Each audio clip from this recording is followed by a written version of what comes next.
कैसे बताई देहिया में होता बटवाराजी बहरी जाई कि भीतरी लुकाई केनियो न होता गुजाराजी माई रे माई ना छोड़ सा दोनों भाई चोली रंगा गइल पानी में हमर सैया जी डालस पलानी में छोटका देवरा हो छोटका देवरा दादा दानी में हमर सैया जी डालस पलानी में छोटका देवरा दादा दानी में साहिजा गए साथी साहिजा होली भटवरे साहिजा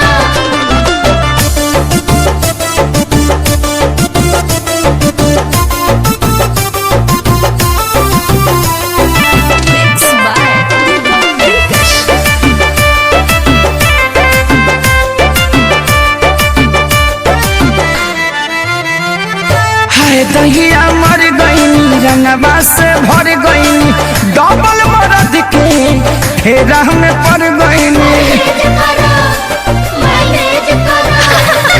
हाय दहिया मर गई रंगवा से भर गई डबल मरद के फेरा में पड़ गई हट गई साया भरे न पाया दाग लगा देले बड़े साजवानी में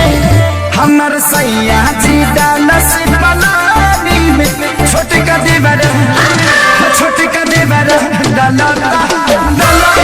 में हमर सैया जी डालस पलानी में छोटका देवरा डालनी में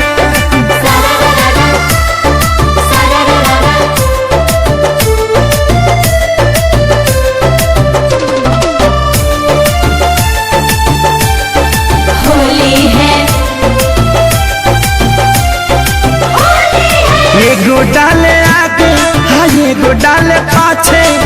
कौनो जगह ही हमर खाली न बाचे एगो डाले आगे एगो डाले पाछे कौनो जगह ही हमर खाली न बाचे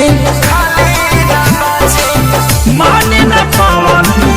कहीं न जावन खेसरिया के चलते बानी हानि में हमर सैया जी डालस पलानी में छोटका देवरा हो छोटका देवरा डालेला पानी में हमर सैया जी डालस पलानी में छोटका देवरा डालनी में छोड़ दर ससुरावा नहीं हरवे ठीक।